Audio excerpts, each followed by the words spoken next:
आज एक बार फिर से some basic concept of organic chemistry में हम बात करेंगे कार्ब एनायन की। यानी कि कार्ब एनायन वो कंपाउंड जिसमें किसी एक कार्बन पर नेगेटिव चार्ज प्रेजेंट हो, कार्ब एनायन कहलाती है। तो चलिए शुरू करते हैं और समझते हैं कि ये कार्ब एनायन का फॉर्मेशन किस तरह से होता है, किसको कहते हैं हम लोग कार्बन आयन, ये सारी बातें हम लोग यहाँ पे सीखते हैं। चलिए, that's organic series which have negative charge present on any carbon atom। जब कोई ऑर्गेनिक कंपाउंड में कार्बन एटम पे नेगेटिव चार्ज प्रेजेंट हो तो उसको हम लोग कार्ब एनायन कहते हैं। अब जब उसमें कार्ब एनायन हो जाती है, नेगेटिव चार्ज प्रेजेंट हो जाती है, तब क्या होती है, इट्स ऑक्टेट इज कंप्लीट। यानी कि उसका जो अष्टक होती है वो अष्टक भी क्या हो जाती है, कंप्लीट हो जाती है। दूसरा पॉइंट समझिएगा, वन इलेक्ट्रॉन पेयर प्रेजेंट, एक जोड़ा इलेक्ट्रॉन्स उपस्थित हो जाता है। It's formed by heterolytic bond fission, इसका निर्माण हेटेरोलाइटिक बॉन्ड फिजन से होता है। आप सीख चुके हैं होमोलाइटिक बॉन्ड फिजन और हेटेरोलाइटिक बॉन्ड फिजन किसको कहते हैं। अगर नहीं समझ में आती है तो आप लोगों से रिक्वेस्ट है कि बेटर समझने के लिए आप सीरियल वाइज वीडियो को देखें ताकि आपको 100% समझ में आ जाए। तो चलिए आगे, कार्बन एटम के sp3 हाइब्रिडाइजेशन। जब हमारा कार्बन पे नेगेटिव चार्ज आ जाए यानी कि कार्ब एनायन बन जाए तो वो कार्बन sp3 हाइब्रिडाइजेशन को प्राप्त करता है। 5 पॉइंट देखिए, इट हैव पिरामिडल स्ट्रक्चर। इसमें इसका जब हम स्ट्रक्चर बनाएंगे तो इसका स्ट्रक्चर आपका पिरामिडल स्ट्रक्चर बनेगा, पिरामिड जैसा। इस जो देखे होंगे आप पिरामिड जो मिस्र वगैरह में मिलती है, उस पिरामिड जैसा इसका स्ट्रक्चर बनता है। चलिए अब समझते हैं कि आखिर में ये कार्ब एनायन किस तरह से फॉर्म होता है। जब तक एग्जाम्पल में नहीं जाएंगे हम लोग नहीं समझ पाएंगे। सपोज ये कार्बन है, हाइड्रोजन से 3 और जुड़ी हुई है, ये हाइड्रोजन से जुड़ी हुई है, और कोई एक एलिमेंट है जिसको हम जेड मान के चल रहे हैं, जेड से जुड़ी हुई है। अब इस केस में क्या हुआ कि ये कार्बन का एक इलेक्ट्रॉन और ये इस जेड का इलेक्ट्रॉन, यहाँ पे आपका होता है हेटेरोलाइटिक बॉन्ड फिजन। और ये इस तरह से हेटेरोलाइटिक बॉन्ड फिजन होता है कि ये जेड का जो इलेक्ट्रॉन्स है ये इस कार्बन की ओर शिफ्ट हो जाए। कार्बन की ओर शिफ्ट हो जाए तो क्या होगा, यहां पे ये कार्बन के पास में अपने का खुद का एक इलेक्ट्रॉन तो था और ये जेड का इलेक्ट्रॉन्स भी इधर आ गया, मतलब यहाँ पे एक जोड़ा इलेक्ट्रॉन्स उपस्थित हो जाएगा। और इसमें इलेक्ट्रॉन्स की वृद्धि होने के कारण यहाँ पे क्या हो जाएगा, माइनस चार्ज। और ये जेड अपना इलेक्ट्रॉन्स को दान किया, इसलिए जेड में प्लस चार्ज हो जाएगा। यही बातें लिखा गया है, वन इलेक्ट्रॉन्स पेयर प्रेजेंट, एक इलेक्ट्रॉन्स का जोड़ा उपस्थित होता है। और क्या प्रेजेंट है, organic series which have negative charge present on any carbon atom. इस कार्बन में नेगेटिव चार्ज भी आ गया। इसका octet complete, it's octet is complete. ध्यान दीजिएगा, 1 2 3 4 5 6 7 8 इसका ऑक्टेट कंप्लीट है। इसमें sp3 हाइब्रिडाइजेशन मिलता है। ये sp3 हाइब्रिडाइजेशन, इसका ये मतलब हुआ हाइब्रिडाइजेशन इक्वल टू ये आपका सिग्मा बॉन्ड, ये भी सिग्मा बॉन्ड, ये भी सिग्मा बॉन्ड। तो हाइब्रिडाइजेशन निकालने का फॉर्मूला आप लोगों को पता होगा, number of sigma bond plus LP यानी कि लोन पेयर। बोलिए कितना, 3 प्लस लोन पेयर कितना, 1 इक्वल टू 4 मतलब sp3 हाइब्रिडाइजेशन। ये sp3 हाइब्रिडाइजेशन को प्राप्त होता है कार्ब एनायन। याद रखेंगे ये पॉइंट। चलिए अब इसकी हम शेप की बात करें तो sp3 है, sp3 है मतलब हमको पता है कि ये कुछ इस तरह से फॉर्म करती है। ये देखिए इस तरह से फॉर्म करती है, आपस में ये एक दूसरे से क्या होते हैं, मिलिंग भी होते हैं। ये देखिए इस तरह से फॉर्म हुआ। अब यहाँ पे आपका एक जोड़ा, ये जो इलेक्ट्रॉन्स दिखाई देता है ये एक जोड़ा इलेक्ट्रॉन्स यहाँ पे क्या है, उपस्थित है, एक जोड़ा इलेक्ट्रॉन उपस्थित है। इस तरह से आपको स्ट्रक्चर मिलता है। यहाँ पे इस पॉइंट पे आपका कार्बन नेगेटिव है और ये स्ट्रक्चर आपका क्या कहलाता है, पैरामिडल स्ट्रक्चर कहलाता है। ये स्ट्रक्चर पैरामिडल स्ट्रक्चर कहलाता है। ट्रायंगुलर आप बोल सकते हैं इसको, ट्रायंगुलर पैरामिडल स्ट्रक्चर, इस तरह से। अब हम बात करें स्टेबिलिटी की, तो स्टेबिलिटी को समझने के लिए हमको फिर से जाना होगा आइसोमेरिक इफेक्ट की ओर।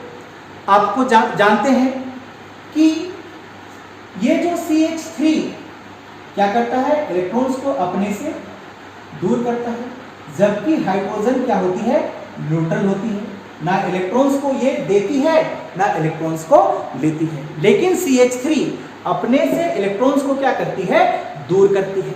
तो इसके आधार पे हम लोग यहाँ पे पॉइंट वाइज करके चलते हैं। समझिएगा, पॉइंट नंबर 1 में हम किस तरह से बनाते हैं, इस तरह से, यहाँ पे negative charge present. Second point समझिएगा, एक CH3 ग्रुप डाल देते हैं, ये H है, ये भी H है, 1 pair electrons present, negative charge. Third point पे आइए, 2 जगह पे CH3 ग्रुप डाल देते हैं, 1 पेयर इलेक्ट्रॉन्स प्रेजेंट। 4 नंबर पे तीनों जगह पे हमने CH3 ग्रुप डाल देंगे इस तरह से, और 1 पेयर आपका इलेक्ट्रॉन्स उपस्थित है। इस केस में क्या हुआ कि हम यहाँ पे देख चुके हैं कि हाइड्रोजन इलेक्ट्रॉन्स को अपने से दूर ना करती है ना अपनी ओर खींचती है।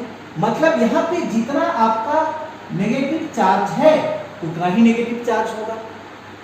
ये बात समझ में आ गया, क्योंकि इलेक्ट्रॉन्स ना इलेक्ट्रॉन्स को अपनी ओर खींचती है ना इलेक्ट्रॉन्स को ट्रांसफर करती है।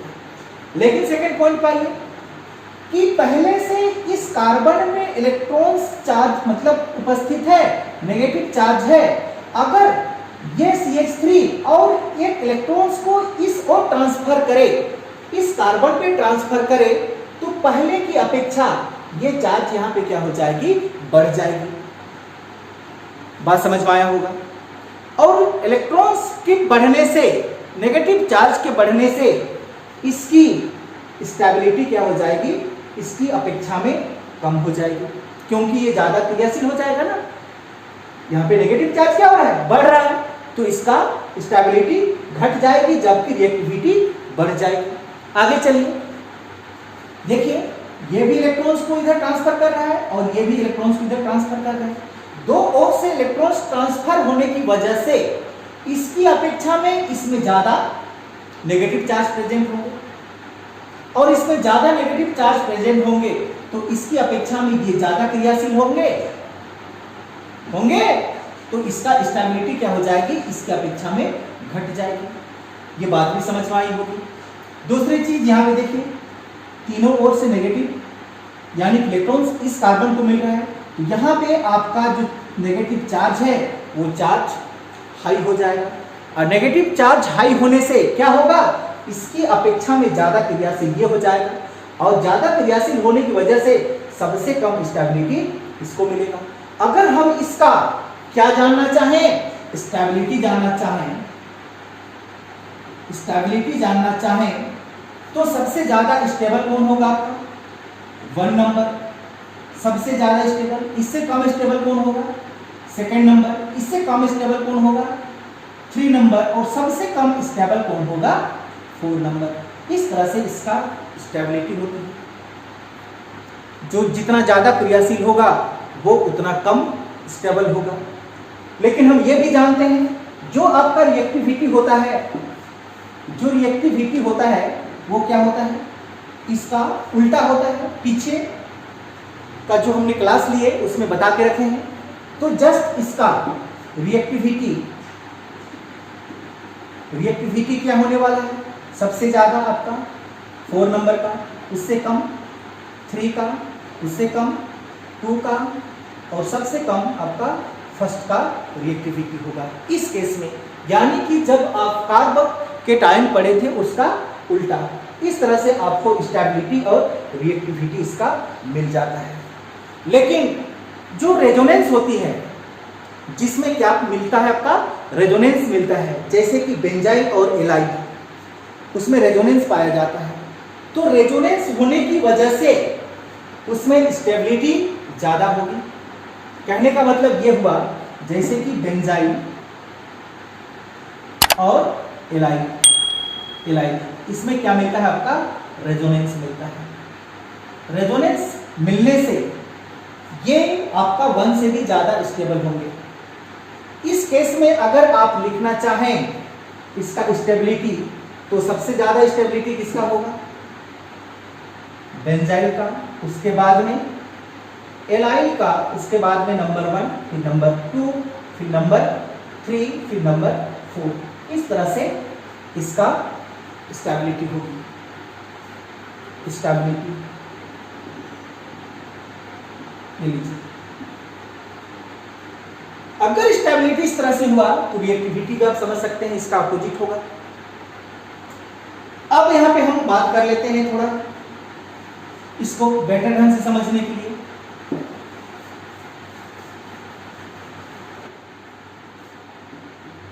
स्टेबिलिटी ऑफ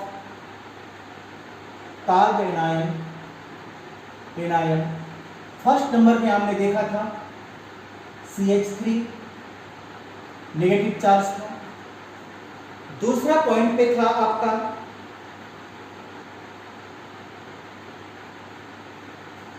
CH, दूसरा पॉइंट पे था CH3 CH2 नेगेटिव चार्ज। इसको जो हमने पहले स्ट्रक्चर बनाया था उसको चैन के रूप में लिख दे रहे हैं। तीसरा पॉइंट में आपने देखा था CH3 2 टाइम था, CH negative charge. Fourth point में आपने देखा था CH3 आपका 3 टाइम था। इस कार्बन पे इलेक्ट्रॉन्स लोन पेयर और नेगेटिव चार्ज उपस्थित था। अगर हम बात और करें हम किसका, बेंजाइल की, जिसमें रेजोनेंस पाया जाता है। रेजोनेंस एलाइल ग्रुप केवल 2 रेजोनेंस देती है, जबकि बेंजाइल आपको 5 रेजोनेंस देगी। कितना रेजोनेंस, 5 रेजोनेंस। और 5 रेजोनेंस कहने का मतलब यह हुआ, देखिए बेंजाइल का रेजोनेंस CH2 यहाँ पे डबल बॉन्ड उपस्थित है। डबल बॉन्ड उपस्थित होने से इसमें नेगेटिव चार्ज, उसको सिंगल बॉन्ड डबल बॉन्ड से हम जोड़ देते हैं। ये double bond single bond, double bond single bond, double bond, इस तरह से। अब क्या होगा कि अगर ये इलेक्ट्रॉन्स का जोड़ा यहाँ पे अटैक करे तो ये डबल बॉन्ड ये वाला आपका यहाँ पे अटैक करेगा। ये समझ लेंगे ये पॉइंट। और इस तरह से आपको एक नया स्ट्रक्चर फिर से देखने के लिए मिलेगा। ये देखिए इस तरह से नया स्ट्रक्चर बनेगा आपका।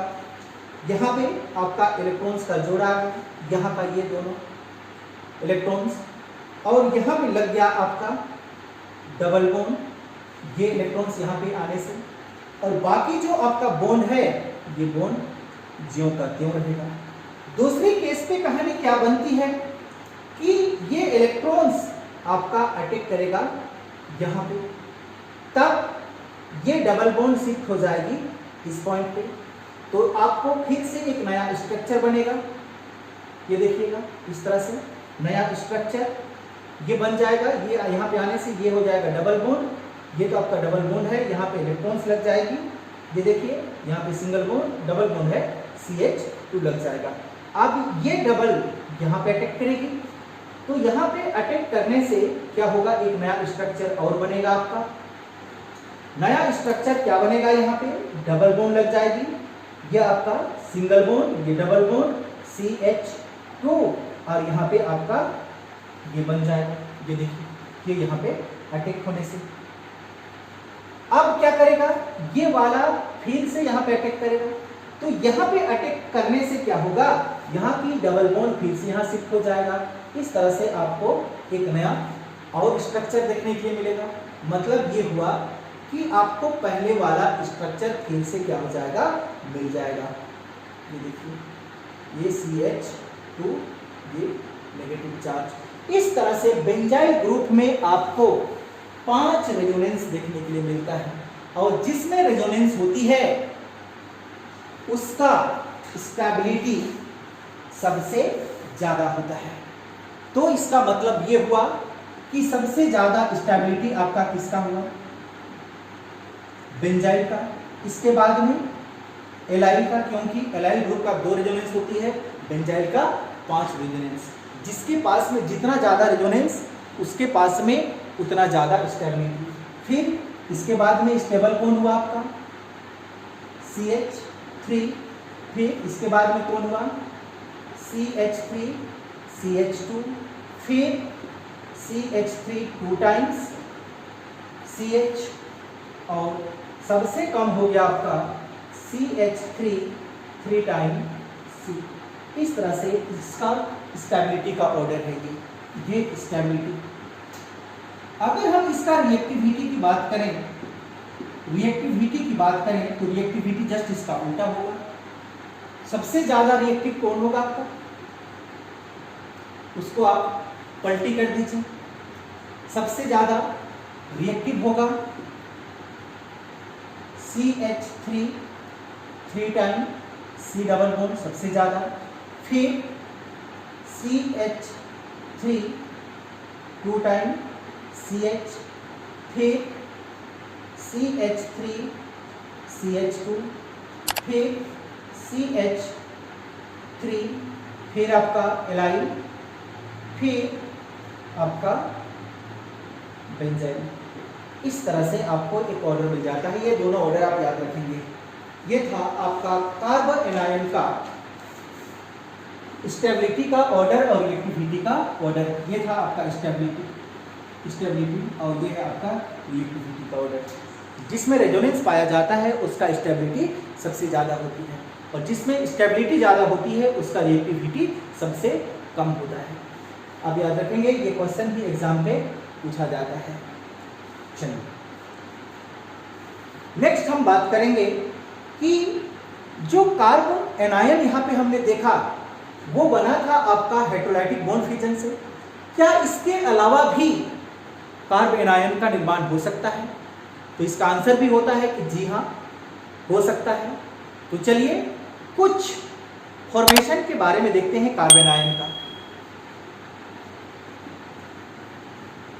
चलिए फॉर्मेशन ऑफ कार्बन आयन देखते हैं कि कार्बन आयन का निर्माण और हम किस किस विधि से कर सकते हैं। पहला, बाय रिएक्शन विथ बेस।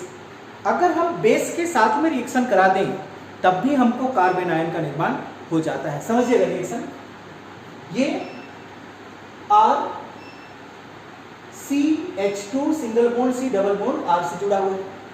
अगर क्या हो, ये हाइड्रोजन इसके बीच में जो बॉन्ड बना हुआ है ये यहाँ पे चला जाए और ये बॉन्ड ऑक्सीजन के पास चला जाए तो आपको क्या दिखाई देगा, R सिंगल बॉन्ड C।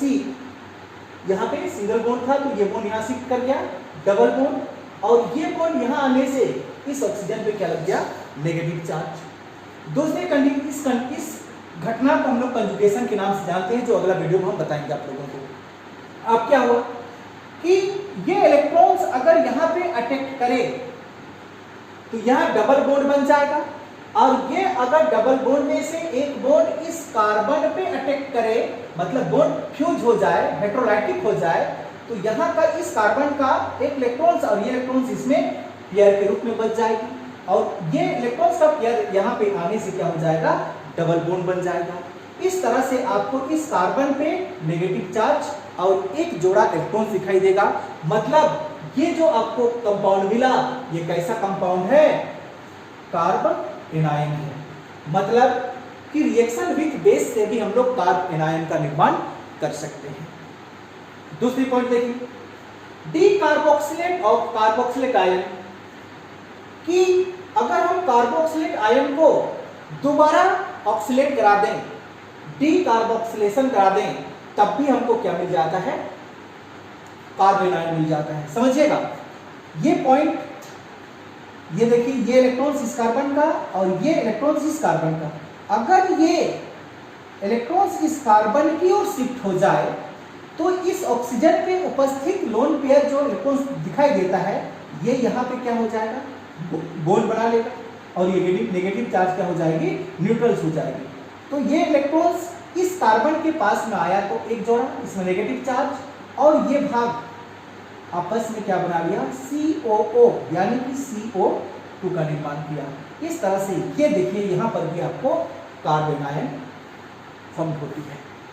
तीसरी घटनाएं समझते हैं। ऑर्गेनोमेटेलिक में, ऑर्गेनोमेटेलिक का क्या मतलब कि इसमें आपका एल्काइल ग्रुप Mg और ग्रुप 17 क्या होता है कि ये इलेक्ट्रॉन्स R का और ये इलेक्ट्रॉन्स Mg का, Mg का इलेक्ट्रॉन्स R की ओर चलाए तो इसमें एक जोड़ा इलेक्ट्रॉन्स प्रेजेंट हो जाएंगे और Mg में क्या चार्ज लग जाएगी, प्लस चार्ज लग जाएगी। इस तरह से भी आपको यहाँ पे कार्बन आयन मिलता है।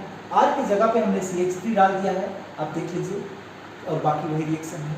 इस तरह से भी आपको यहाँ पे क्या मिल जाती है, कार्बन आयन मिल जाती है।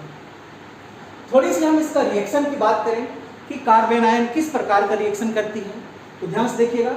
एडिशन ऑफ H+ की N आयन है, कार्बन पे आपका नेगेटिव चार्ज है, तो सीधी सी मतलब है कि जब भी वो रिएक्शन करेगी तो पॉजिटिव के साथ अटैच करना चाहेगी।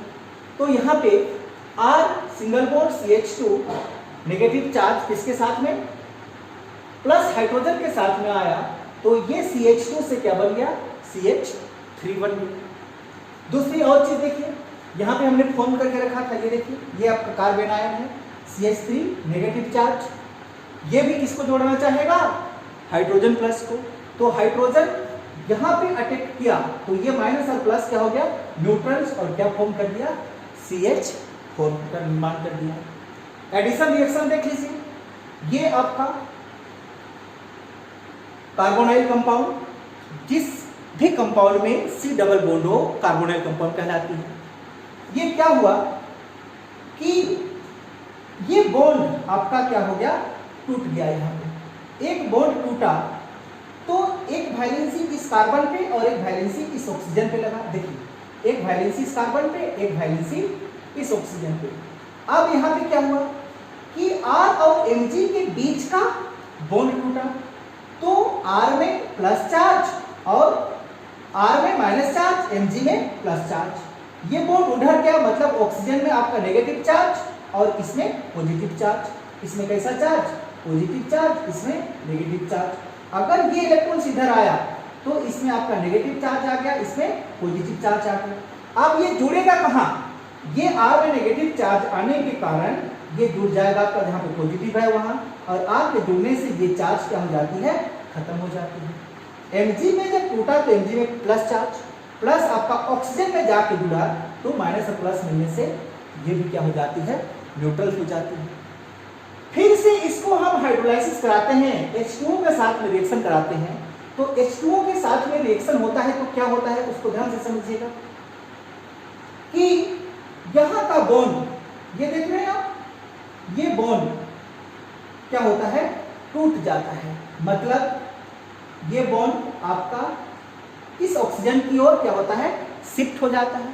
शिफ्ट होने से इस ऑक्सीजन पे नेगेटिव चार्ज आया, अब H आपका पॉजिटिव चार्ज और OH में माइनस चार्ज, तो इस ऑक्सीजन में माइनस चार्ज होने से ये इस हाइड्रोजन को अपने पास जोड़ लेगा, प्लस Mg में प्लस चार्ज होने के कारण ये इलेक्ट्रॉन्स को क्या किया, इसको दिया, तो इस Mg में कैसा चार्ज आ गया, प्लस चार्ज आ गया।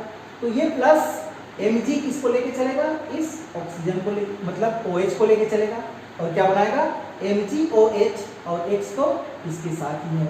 इस तरह से ये रिएक्शन भी क्या हो जाती है, कंप्लीट हो जाती है। तो केमिस्ट्री का आज ये क्लास आपको समझ में आया होगा। अब एक बार रिवीजन करेंगे, या वीडियो देखते हैं तो वीडियो को पॉज करके देखेंगे और समझने का कोशिश करेंगे।